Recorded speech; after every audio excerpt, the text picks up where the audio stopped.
Je suis M. Mamadou Faye, premier président de la Cour des comptes du Sénégal. Vous signez un partenariat avec le CERIF. Aujourd'hui, la Cour des comptes, nous connaissons cette institution quand même qui gère des rapports concernant nos finances publiques. Aujourd'hui, cette signature de partenariat, qu'est-ce qu'elle a de plus ou qu'est-ce qu'elle a de plus pour le bon fonctionnement de la Cour des comptes? Oui, vous savez que la Cour des comptes est dépositaire du contrôle externe des finances publiques. C'est une juridiction financière, mais aussi et surtout c'est l'institution supérieure de contrôle des finances publiques. En tant que telle, elle a en son sein des magistrats qui sont d'un talent reconnu au niveau national, au niveau régional et au niveau international. Mais cela ne suffit pas. Il faudrait que nous soyons accompagnés par les parties prenantes. Il faudrait aussi que nous fassions faire.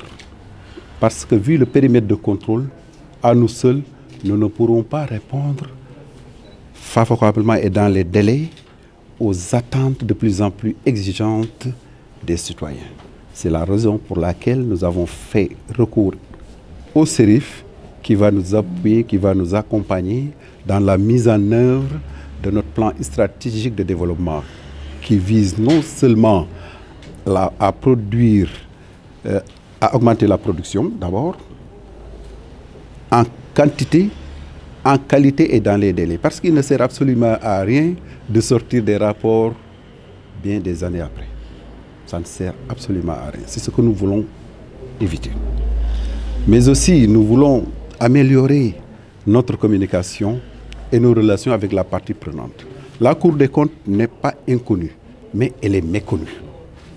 Et nous sommes tellement absorbés par le travail de contrôle que nous n'avons pas le temps même de faire nos rapports publics ou bien de sortir, faire une communication sur les travaux de la Cour. Nous serons accompagnés par une partie prenante comme le CERIF. Parce que, comme nous vous l'avons dit tout à l'heure, les relations, nous l'avons choisi, nous l'assumons et nous continuons à le faire. Nous avons des relations privilégiées avec le milieu universitaire. Raison pour laquelle le procureur général près la Cour des comptes est toujours un universitaire. Vous voyez la symbiose qui va s'installer entre le milieu universitaire et la juridiction financière qu'est la Cour des comptes. Voilà l'intérêt de cette rencontre et nous sommes optimistes quant à l'issue heureuse de la mise en œuvre de cette convention de partenariat que nous venons de signer. Et surtout, il a dit, nous allons organiser des colloques. Nous sommes preneurs de ce genre de débat. Nous sommes satisfaits, très contents de constater que maintenant, il y a beaucoup d'étudiants qui acceptent de soutenir des thèses en finances publiques. Ça n'a pas été le cas. Les gens ont toujours dit, écoutez, les finances publiques, c'est trop technique. Et ils le fuyaient. Et aussi les professeurs donnaient des 1, 2, 3. Donc ne favorisez pas l'intéressement de ces jeunes étudiants aux finances publiques. Maintenant, ensemble, nous allons non seulement démythifier, mais démystifier les finances publiques pour les mettre à la disposition non seulement des étudiants, mais aussi du public. Démystifier les finances publiques, vous l'avez dit. Démystifier. Voilà, vous êtes toujours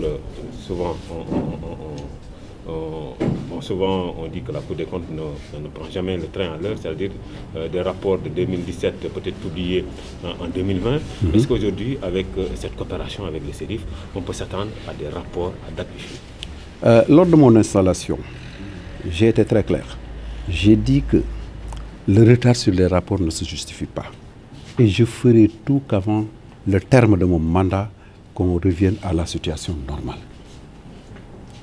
Ce n'était pas facile parce que nous n'étions pas du tout nombreux. On était au nombre de 18. Maintenant, nous avons fait des recrutements. Dans le plan stratégique, on l'a dit, disposer de ressources humaines en quantité et de qualité. Et nous avons recruté 8, ensuite 7 et 15 magistrats pour faire ce travail-là. L'année, il y a de cela 2 ans, nous avions déposé les rapports 2015, 2016, 2017. Ce qui avait suscité vraiment un débat intéressant. Actuellement, nous avons imprimé 2018, nous avons adopté 2019 qui est actuellement en relecture. Vous voyez, ce pari-là, nous le tiendrons. Mais vous savez, un rapport public, l'élaborer, ce n'est pas facile. Parce que nous allons nous faire la synthèse des différents rapports particuliers, avec différentes écritures. Parce qu'on ne nous pardonne rien. D'ailleurs, nous irons plus loin. Parce que dans notre plan stratégique de développement, nous allons publier les rapports particuliers.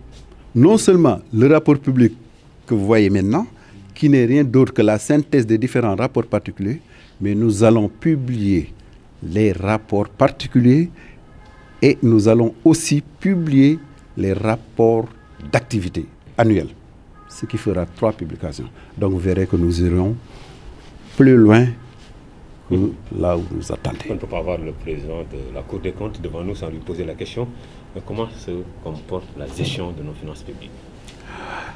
Alors, la gestion de nos finances publiques, c'est une gestion de ressources publiques.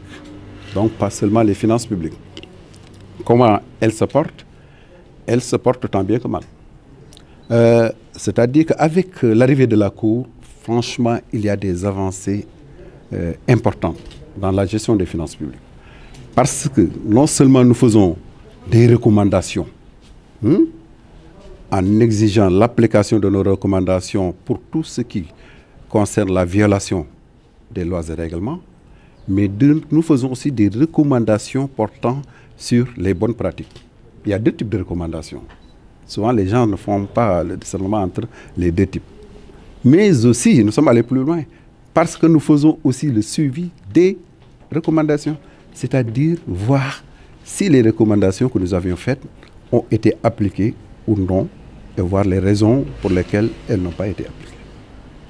Voilà où est-ce que nous en sommes, mais j'avoue que quand même dans la gestion des finances publiques du pays, il y a eu des avancées et il y a eu un apport notable de la Cour des comptes. Peut-être une dernière question.